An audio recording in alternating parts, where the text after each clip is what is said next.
What is it, my ducks and drakes? Welcome to the Cry Lake. Today we're reading chapter 7 through 12 of Alone, a Sandershead's fanfic sequel to Forced Liar by Uncertain Inadequate. Trigger warnings will be left in the description below. With that, I'd like to say before we begin that you should definitely listen to my ad for the gift of fanfiction, and you should totally participate if you want to. So that information will be in the description, and if I remember, in the iCard. If not, it's definitely in the description. So with that, going on to Chapter 7. Chapter 7, Remus's point of view. How long have I been in these chains? Days? Probably weeks. Wouldn't be surprised. I'm starving, I'm thirsty, and I honestly feel like dying. I think I keep hearing people outside of my room, but they walk away whenever they come closer. Do they just want to torment me and tease me by making me think they're gonna come free me? It's not fair. It's not my fault this is happening. It's theirs. If they'd even cared for Deceit one bit, then this wouldn't be happening. I'm gonna die here. Virgil's point of view. Dear Diary, I want to help him. I want to help Remus. He doesn't deserve this, but I can't. Something or someone keeps stopping me. No one could go in there. Dad's tried to go in there to help Remus by giving him stuff to eat and drink, but he can't get near enough.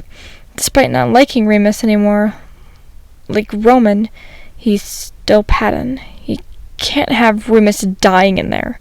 Logan tried going in after what Patton told him, and he'd been happening, but the same thing happened to him. I asked Roman about it, and if it's happening to him as well. There's literally no one else that could be doing this. Remus doesn't have the power to do this. No one does. If Aside's in their room, they can't affect anyone outside of their own room unless it's Thomas. Deceit's dead, so nothing makes any more sense. I need to wrap my head around it all, but I just can't. When this thing happens, it doesn't feel natural. Well, no, of course it doesn't, stupid me, but it feels like I'm being controlled. I remember Deceit being able to control sides, although he didn't do it often. But A, he's dead, and B, it feels different from his. He controlled me once to show me years back, and it doesn't feel much like it. It feels weaker. Like it's new. I don't know. I'm probably just overthinking things like always. I heard my door open through the ear that wasn't covered by my headphones, and I lifted my head up to see Roman entering the room. I've been expecting him, so that's why I had my headphones half off. He smiled at me and sat down beside me. "What you writing?" he asked, curiously trying to see. I moved my book so he could see and glared at him. "It's my diary. Leave it, Roman." "Ugh, fine." Roman sighed and folded his arms. "You're no fun." I just stuck my tongue out at him and giggled. I placed my book down and stood up. "I'm going to the bathroom. Be right back, Ro." I smiled wildly at him before going to my bathroom. After a couple of minutes, I came out and noticed something odd. Roman was gone. And the paragraph I wrote in my diary about what I discovered, and about my discoveries to do with this thing, was scribbled over in yellow pen. Chapter 8. Questionable point of view. Dear Diary, I feel it deep within. It's just beneath the skin. I must confess that I feel like a monster. But in all seriousness, I do. Virgil's closer than the others to finding me out, and if he does, then I'm doomed. I'll never be able to exploit myself. This is getting harder for me to keep doing, but like I've previously said in another entry, I can't go back. This is for their own good. I'm gonna talk to Remus soon. Oh, I hope he can forgive me. No one's point of view.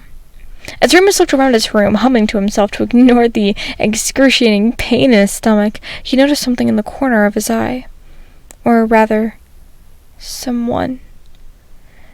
They slowly faded into existence, and when the image was fully formed, his eyes automatically filled with tears. It was Deceit. Deceit's body lying on the ground, the way he'd found him when he killed himself.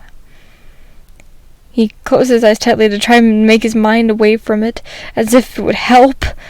Long story short, it didn't. He could still see the full image in his mind, and tears began streaming down his face as his breathing began to falter. He wanted it to go away. He just wanted the image to leave his forsaken head. Being the cause of Thomas's intrusive thoughts, he had his own, and this wasn't helping. It was all building up and becoming too much for him. As Remus began to gasp for air quietly, he closed his eyes tighter. It felt like torture. He could hardly breathe. He was chained up. Tears were streaming down his cheeks, and all he could do was imagine Deceit's dead corpse bleeding out, lying on the ground, blood pouring out from Deceit's eye, his arms, all of him. He prayed so desperately for someone, anyone, to save him from this. Any longer, he'd certainly pass out. As Remus tensed up, he lost all chances of breathing and reopened his eyes, only to see the corpse again. It was horrible. "Help, please," he whimpered quietly before passing out, the image still stuck in his head during his unconscious state for him to return when he'd awaken. Chapter 9. Unknown Point of View. Dear Diary, recently I have become interested in something bad, worse than what I've been doing, but I haven't done it. After all, why would I? I'm not doing anything wrong, and I'm not exactly in that kind of mind. It makes me wonder about how Deceit felt. Virgil's point of view. I looked at the two sides beside me and sighed, biting my lip nervously. Me, Logan, and Patton had decided to all go to Remus's room together to see what happened to us when we went to Remus's door from another perspective. Roman said he was helping Thomas with something, so that's why he wasn't there. "So, who wants to attempt going into his room?" Patton asked to the two of us. I shook my head instantly, stepping backwards to further show my point. Logan shrugged in response as he answered, "I suppose I may attempt entering." Me and Patton moved out to the sides of Logan as he moved forwards and attempted to enter the room. What me and Dad saw was shocking, to say the least. Logan froze, and his pupils turned bright red. He stood at the door for a moment before turning around and walking off the hallway without acknowledging us. Me and Patton followed closely behind, confusion all over our faces. Well, confusion all over Patton's, and I can only guess I had a similar expression based on how I was feeling at the moment. The three of us re-entered the light mind palace and ended up walking to Logan's room. Logan's pupils read the whole time. Once we were inside of Logan's room, Logan shook for a moment before staring at the wall in front of him with his pupils back to normal. He blinked before he turned to look at us and raised an eyebrow on how confused and shocked we were. "What? Your pupils turned red," I answered quickly before biting my lip. He nodded to show he understood before asking another question. "Anything else would happen?" "Well, you sort of just turned around and left, if that helps." Patton was clearly confused by his tone of voice, as if his expression didn't show it enough. "It does help, thank you. I shall use this newfound knowledge to help further investigation upon this matter." Logan thanked us both before moving to his desk and sitting down, me and Patton's cue to leave. So we did. Later on, as I stared up at my ceiling, I proceeded to process everything I knew about all this. Just because I ain't Logan doesn't mean I don't have the right to wonder. Let's see. Yellow or gold's involved because the color was scribbled over what I wrote in my diary. And, going by that, what I wrote about it being new control and shit must be true. Our pupils turned red when we tried to enter the room. Besides, pupils turned yellow whenever Deceit controlled people. My eyes widened. My body shot upwards as I started forwards in front of me. I knew who was doing this. Chapter 10. Virgil's point of view. "You just don't understand!" he screamed at me, making me flinch and step backwards from him. I tried to remain strong.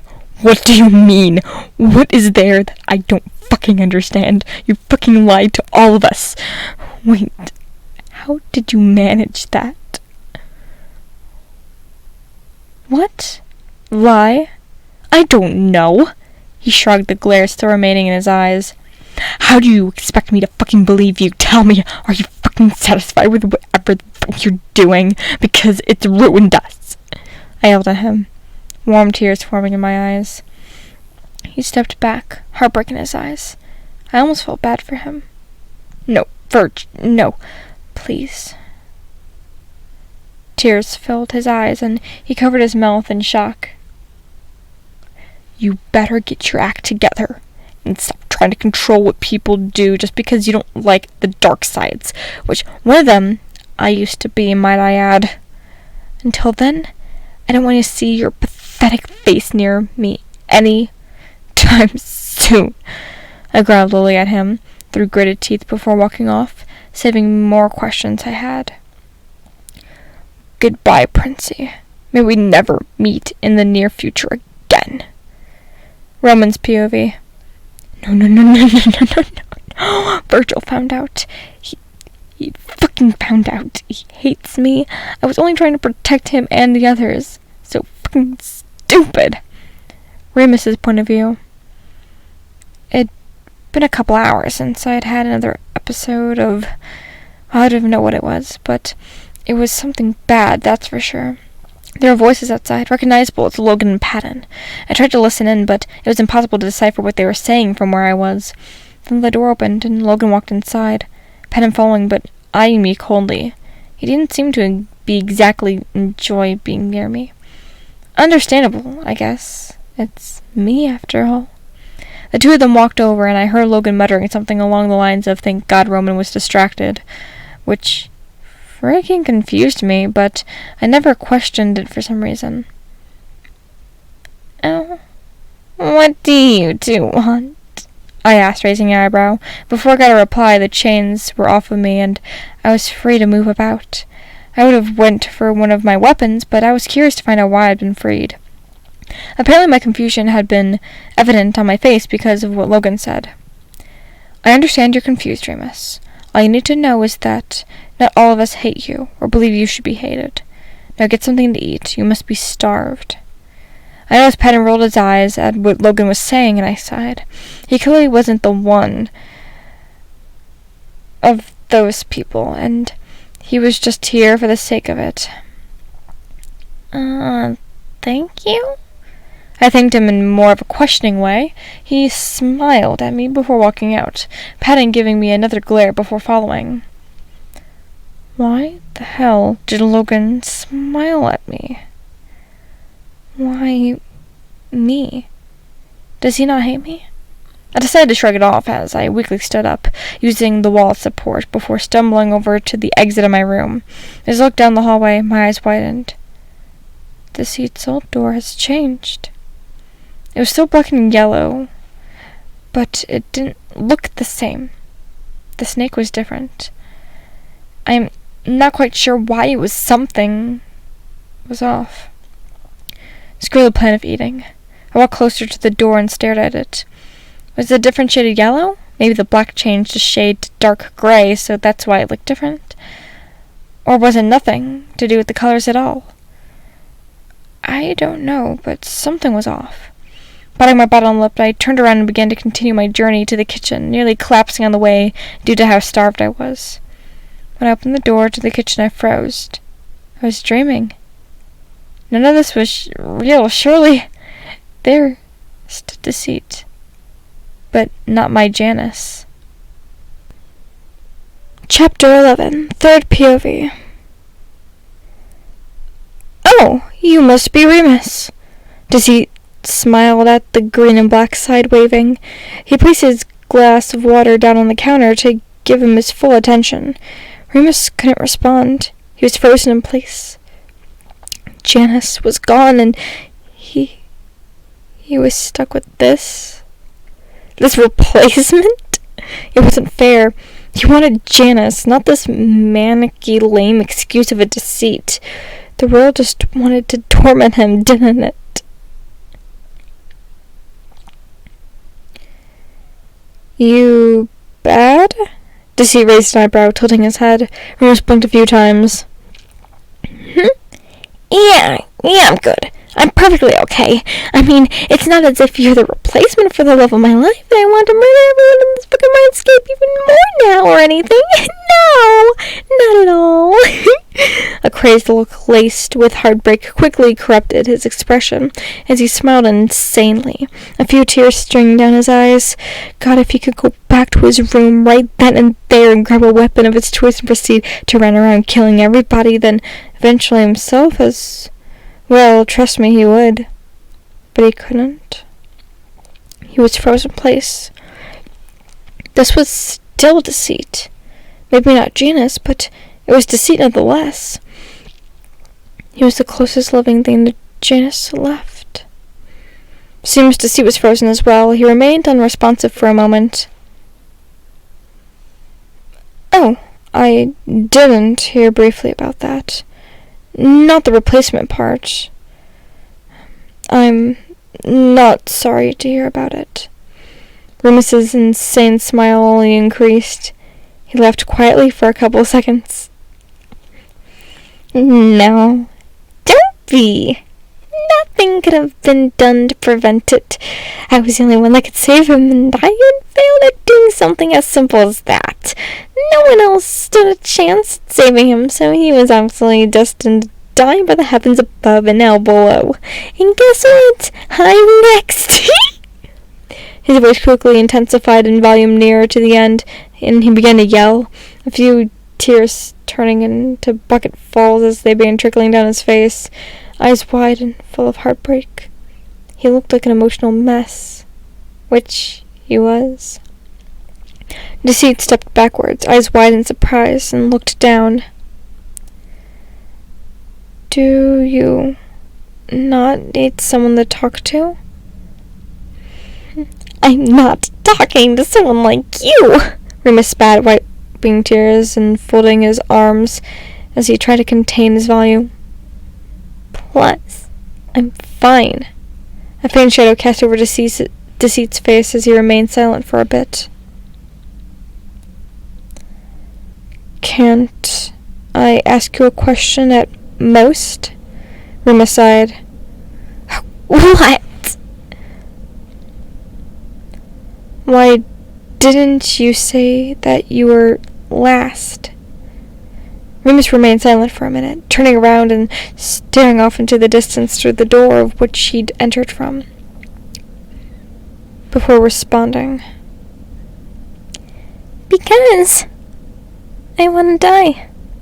His voice was laced with depressing excitement whilst remaining with a hollow sound as he felt more tears forming in his eyes again. Isn't that obvious? Not to mention that nobody will save me. Deceit stood there awkwardly for a moment before stepping forwards and placing a comforting hand on Remus's shoulder. Hey, I know I've known you for ages, but I also know you've had it easy. If you let me, I won't try to help you through this. I guess my appearance helps, but... Remus placed his hand on Deceit's and gently shoved his hand off his shoulder. No, I'm fine. I've already accepted my fate. I'm to die alone, regardless of what you tried. You couldn't change that. Deceit sighed sympathetically. Yes, you will. I don't know that what's happening might seem unlike the beginning of the world, but Deceit, it was the ending of the world. Remus quickly whipped around to look at Deceit. The ending of my world. James was my world, and big surprise, he's no longer here. He's met his end. Deceit stepped back. God, I'm not sorry, he mumbled. I just didn't want to help because I don't know what happened. How do you know anyways? Who the fuck told you? Remus asked sharply, glaring at him whilst raising an eyebrow. I didn't overhear a couple of sides in the front of the darker area of this place talking about it when I formed. There wasn't 4 of them, Deceit explained quietly. Oh. Remus mumbled, turning around again and staring off into the distance once more. If you say so. Well, I guess I won't be going now, Deceit muttered before grabbing his glass of water and walking out of the room. Won't see ya. Remus sighed and leaned against the wall, trying to calm his mind down.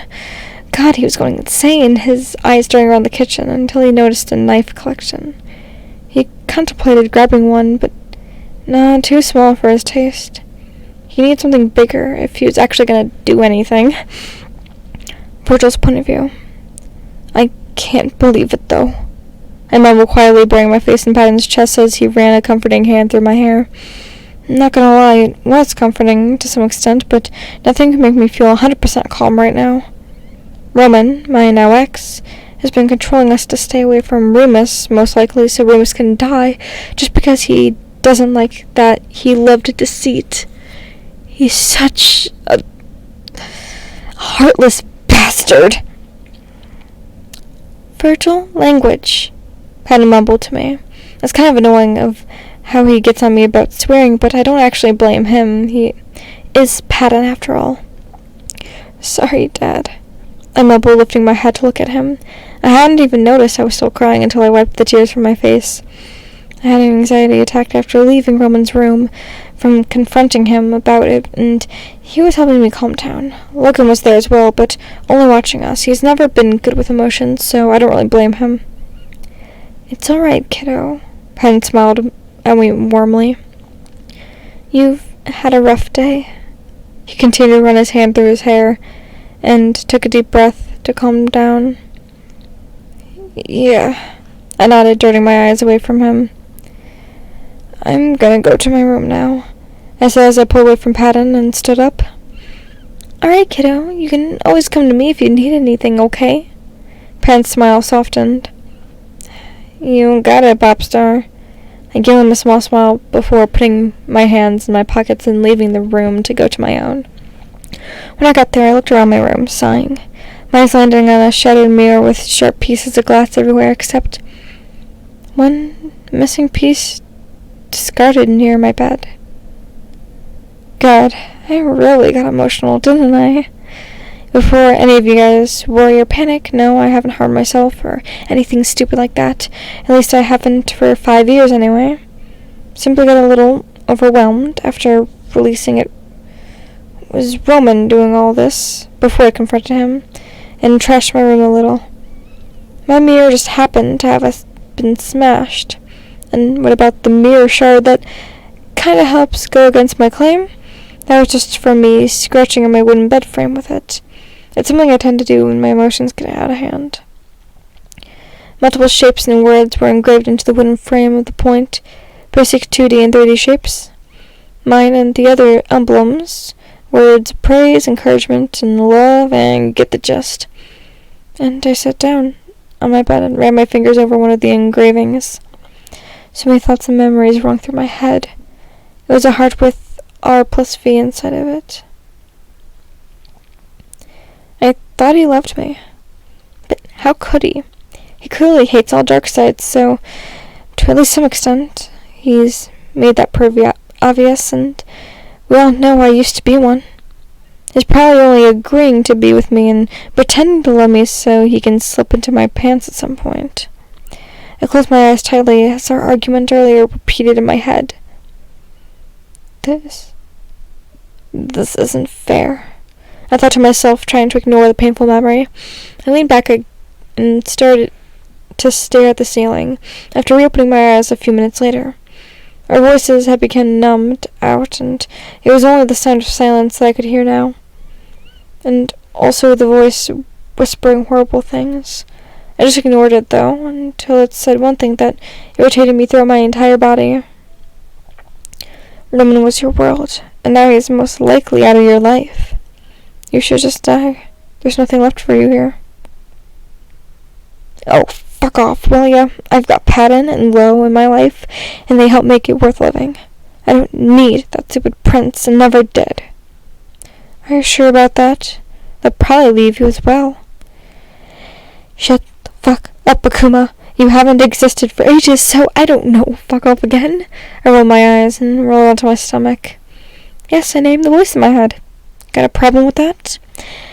Back when I was really mentally struggling, I worked out a good way to help drown it out. So I named it. Treated it as a person who was just trying to irritate me. Kind of like how the others used to be with me. Now that I think about it, I chose Akuma because, well, it means devil, demon, and Akuma's the devil inside my head. Simple. Wait, why am I saying this all to you guys? I should probably just get some sleep. Yeah, I'm gonna do that. The continuation of Virgil's life comes after tonight's sleep. Roman's POV. Note, he doesn't know that Remus is free. I stared up at the top of my red and gold canopy bed, the tears only just beginning to dry out. It's been a good few hours since me and Virgil's interaction, and I hopelessly devastated. He wouldn't even listen to reason. He isn't good enough for you? Maybe. I mean, if he wouldn't listen to me, then no. He had every right to not want to listen to me. What I've been doing is horrible, but all I've ever wanted to do is protect him, Pat and Lo, from the others. Well, why am I scared of them? Deceit, 6 arms, can shapeshift into other sides and deceive us into believing he's them easily. Can also control people sometimes. If that doesn't yell dangerous, I don't know what does. Being kind of friendly to him was never an option. I don't want to risk the others getting hurt. Then again, he's dead now, so I know I'm kind of calling myself dangerous because of how I've worked out how to control people. The imagination might have helped with that. But I trust myself, and I know I'd never purposefully hurt the other light sides. So it's different, right? Then we have Remus, my brother. He's similar creativity and has similar abilities to me. Is fucking insane, can negatively affect Thomas almost whenever. That isn't exactly a good impression on someone. But alas, I made an effort with him, you know? He's my own brother, and I need to respect him. Not to mention, we used to be the same person, but now I've found out about Remus having loved Deceit. He could have become worse, and now that Deceit's dead, and he's mad at us all. Mostly me, though. I can't have him hurting the others. I just can't do it. If I'll let him get hurt, I'll be a horrible person, a disgrace of a prince, but I can't protect them anymore. They'll just come back and yell even more. Unless there might be another way around this issue. It's gonna be not ideal, but what else can I really do? They all already hate me, so they can't hate me anymore, right? Oh. I do hope I can keep them safe before it's too late. Chapter 12, Remus's point of view. Dear Diary, a few days have passed since me and Deceit's encounter. He is different from Janus, which I'm not surprised about. No one can really replace him, but he's like him at the same time. He's kind and he's caring, but I don't want to trust him. At least not yet. I don't know if he's actually trustworthy or not. I've been stabbed in the back by my own brother, almost literally, and I don't want to trust someone so quickly because of that. Who the hell knows what could happen? Anyways, I've got a new hobby. It's carving things into my walls. Deceit yells at me and tells me it's bad, but I don't care. It's either that or my body, and I don't really want to weaken myself. Next time I see a Roman, I'm murdering that backstabbing motherfucker if it's the last thing I do. And I don't need anything that can possibly cause me to lose to him. If or when he retaliates. Roman's point of view. As I started down the hall, I stared down at it. So many thoughts were rushing through my brain, and it hurt to think that such a simple object took Deceit from all of us. And because of me, I never wanted him to die. I just didn't want him to be near us, so no one would get hurt. And with that knowledge, if I really wanted to, I myself could easily rid myself of the mindscape, no problem.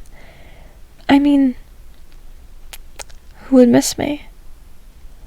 I picked up my knife with a shaky hand as my gaze remained fixated, and suddenly I lost control over myself.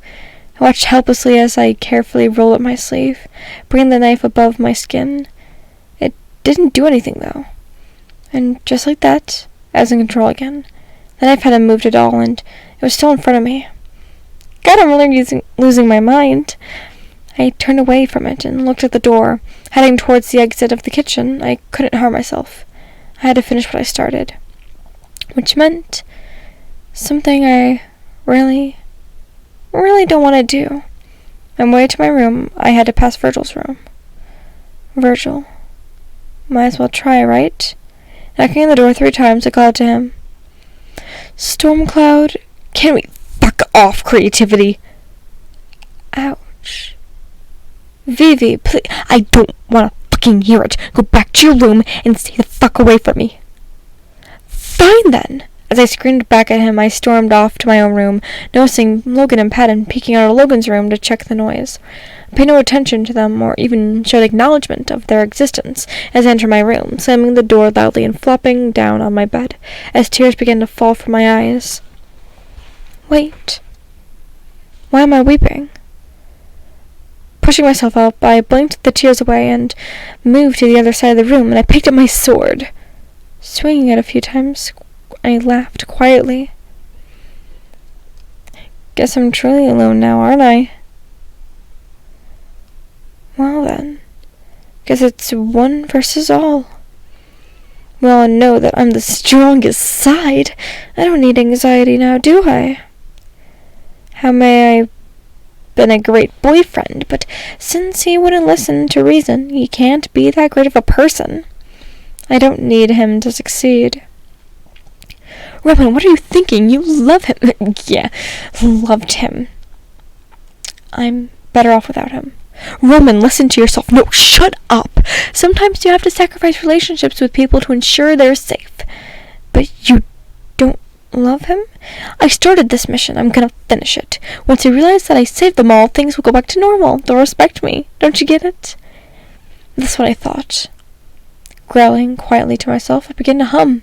Something began to feel different. Everything felt relatively the same, though. That was until I looked in the mirror. The prince is ready for a fight. Thank you all for listening. This was a very good thing-a-ling-ling to read. Check out the author and the book in the description below, and stay tuned for next week. All my social media links are in the description below too if you want to check those out, along with my Etsy shop. And, like always, do your best.